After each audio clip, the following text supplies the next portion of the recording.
As we showed in Module 3 on loads, the demand for electricity varies considerably over the course of the day, over the course of the week, and of course over the course of the year or the season.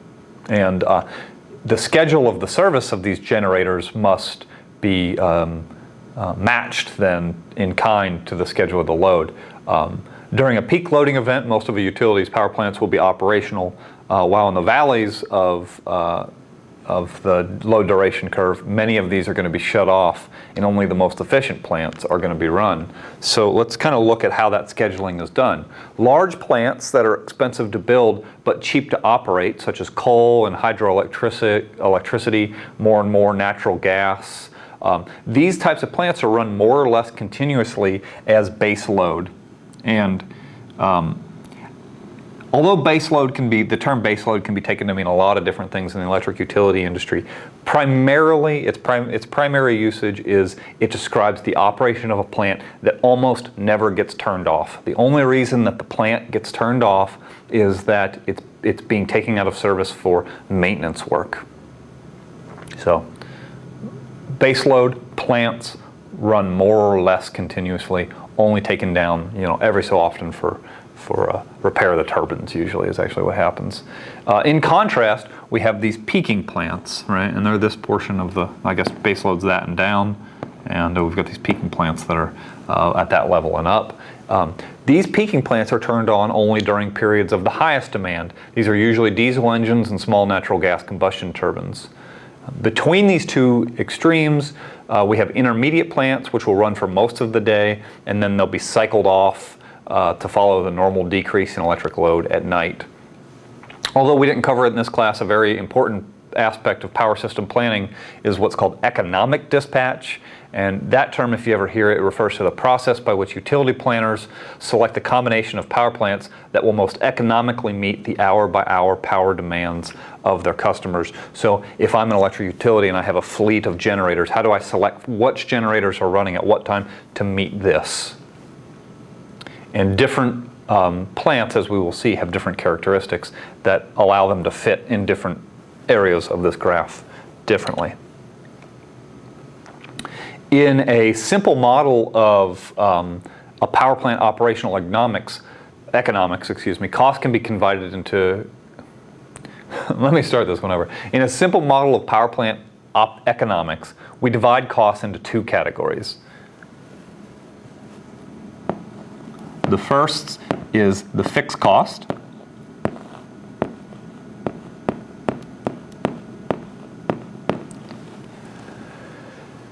These are costs that accrue even if the plant is not operated. This includes capital cost,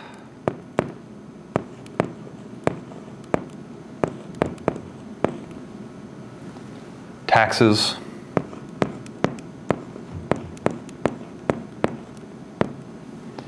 insurance,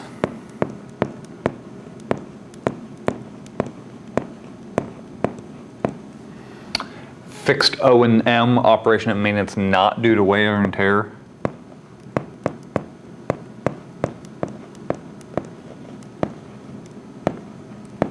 The things that have to happen even if the plant's not turned on.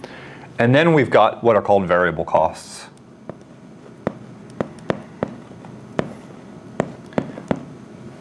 And these variable costs are the costs associated with running the plant. Fuel, normal O&M, again, operation and maintenance, those are salaries and things like that. So those are the main two. And to find the optimum mix of power plants to fit the load curve, utilities first develop what are called screening curves that show annual revenues required to pay both the fixed and the variable costs as a function of hours per year that a plant is operated. So how that's done is operating costs are annualized by multiplying the fixed cost by something called the fixed charge rate, or FCR, which accounts for interest on loans, acceptable returns for investors, fixed O&M charges, taxes, etc. And the annualized fixed costs are then calculated using the kind of following formula. I'm going to clear the slide. It's fixed, the fixed cost. And this is going to be measured in dollars per kilowatt hour years.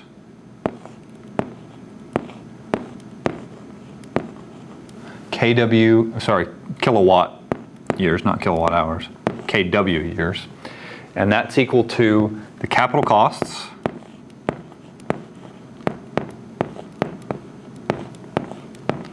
and again, a capital cost is just in dollars per kilowatt. And then I multiply that by the fixed charge rate. And that's in inverse years. So we'll also annualize variable costs, and the annualization of these variable costs depends on unit cost of fuel. So how much is it costing me per unit of fuel that I'm going to burn, the O&M rate for the actual plant operations, and then also the number of hours per year that the plant's operated.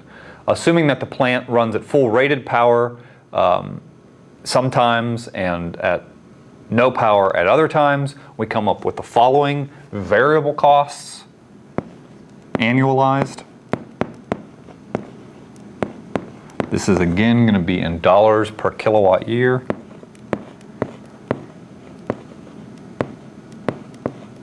Right? Maybe that bears some explaining. All these are per kilowatt, right? So it's per kilowatt, per kilowatt, per kilowatt. So then that's equal to the fuel cost, right? And that's going to be dollars per BTU. I then multiply that by the heat rate.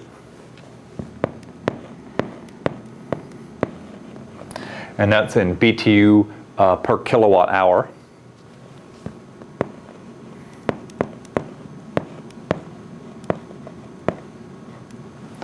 And then I add on the operation and maintenance costs. Just write O&M. And that's in dollars per kilowatt hour.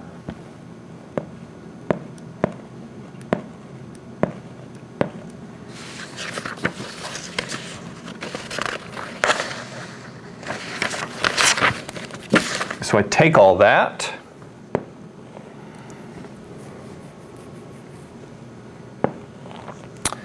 and then I multiply it by the number of hours per year that the plant has run.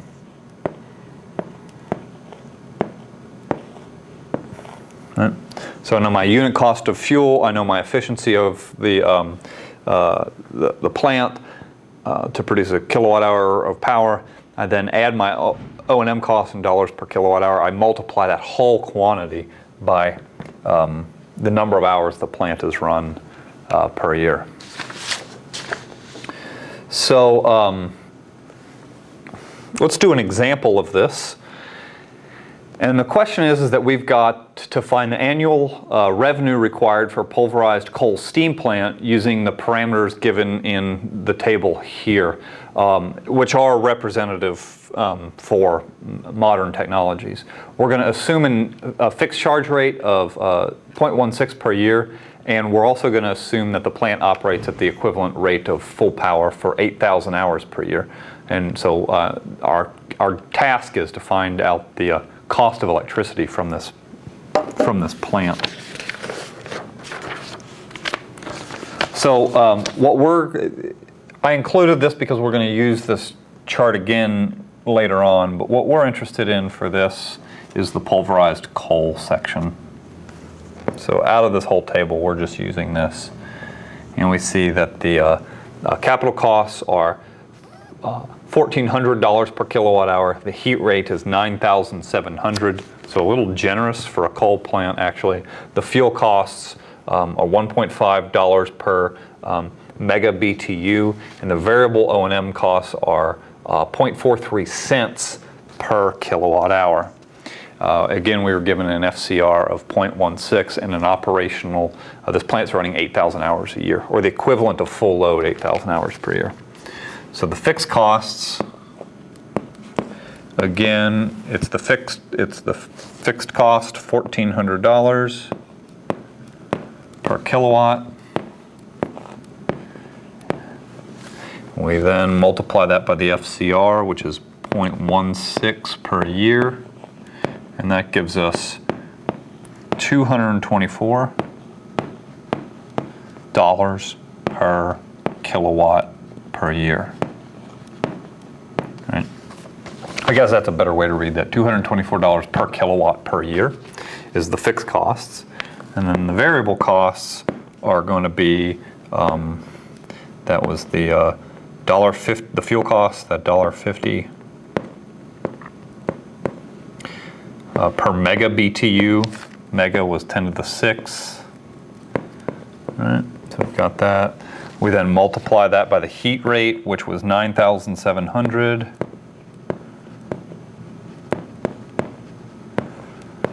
Per kilowatt hour. And we then need to add on to that the O&M cost, which remember was 43 cents per kilowatt hour.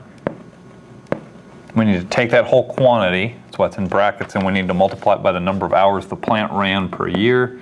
That's 8,000. So multiply those two out, we get variable cost is 150.8 per kilowatt per year. All right.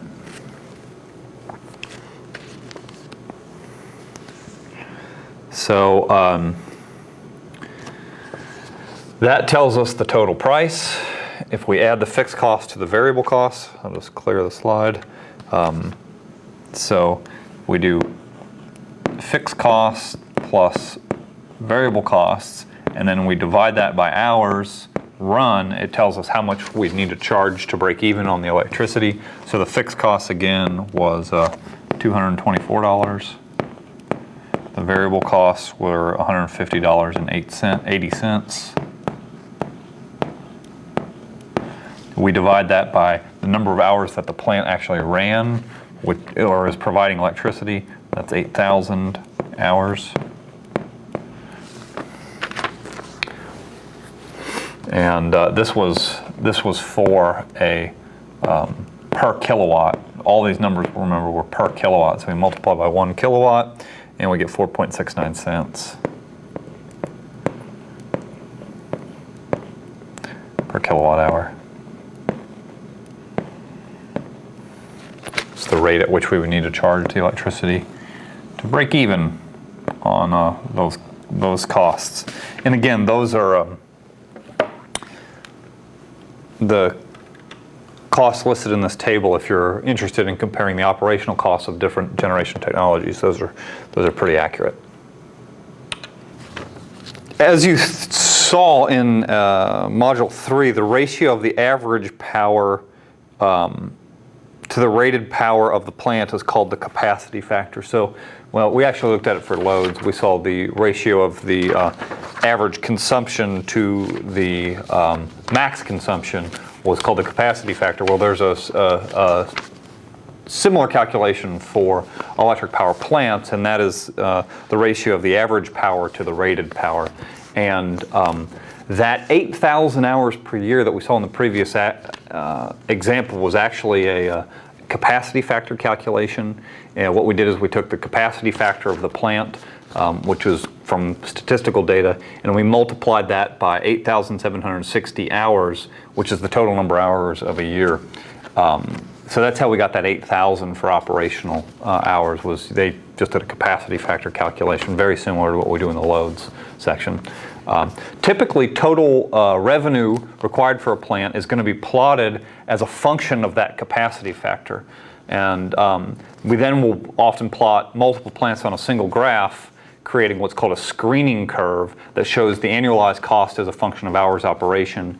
And these curves are often used to determine the most cost-effective generation mixtures. This figure here represents the data for the coal plant that we previously analyzed in the example.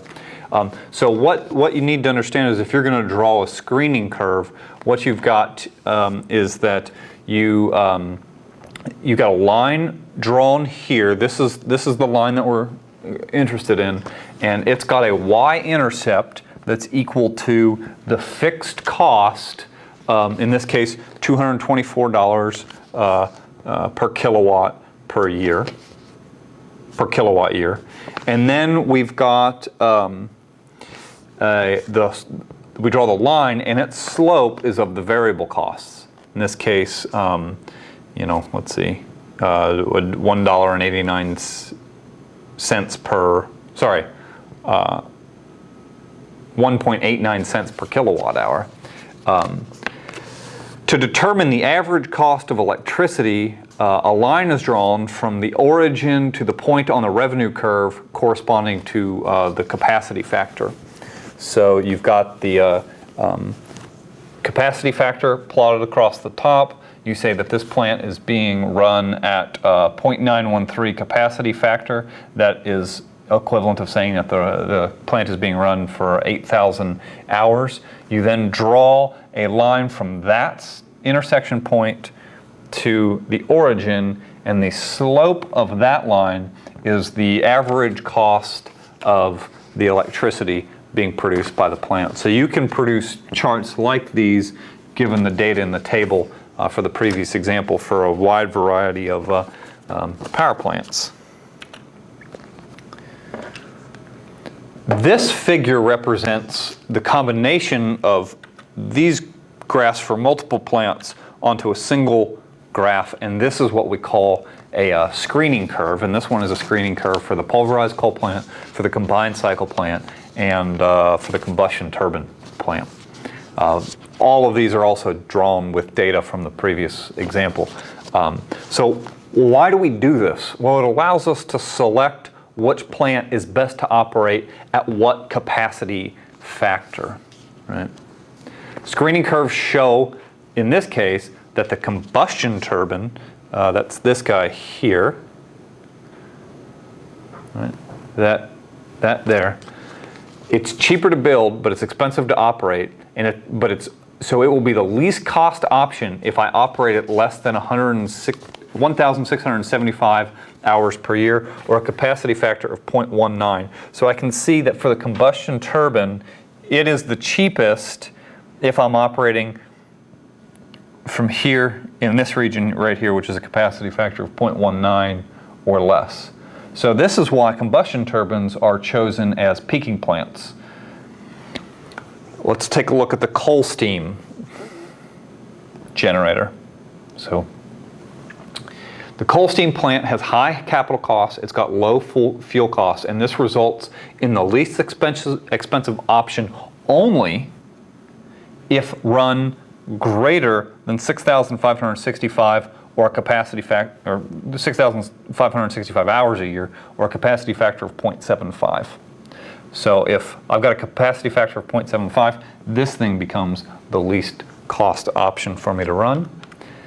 And then we look at the combined cycle plant. We see that it intersects the coal steam curve at the capacity factor of 0.75, and it intersects the combustion turbine curve at 0.19. And so therefore, if I'm between those two capacity factors, 0.19 to 0.75, it's the most economical to run because its slope is the smallest there. So I look at the load segments and I say, what I want to do is I need to find out what percentage of my load, or what part of my load is always at 75% or more. And I'm going to operate that at coal. And what part of my load is between about 20 and 75% of that max. And I run that with a combined cycle plant. And then if any sort of load that has a capacity factor of less than about 20%, I'm going to meet that with this combustion turbine. And this has been really grossly simplified economic dispatch. But I think it gives you kind of a sense, a little flavor of how we pick what power plants are used to serve what type of loads.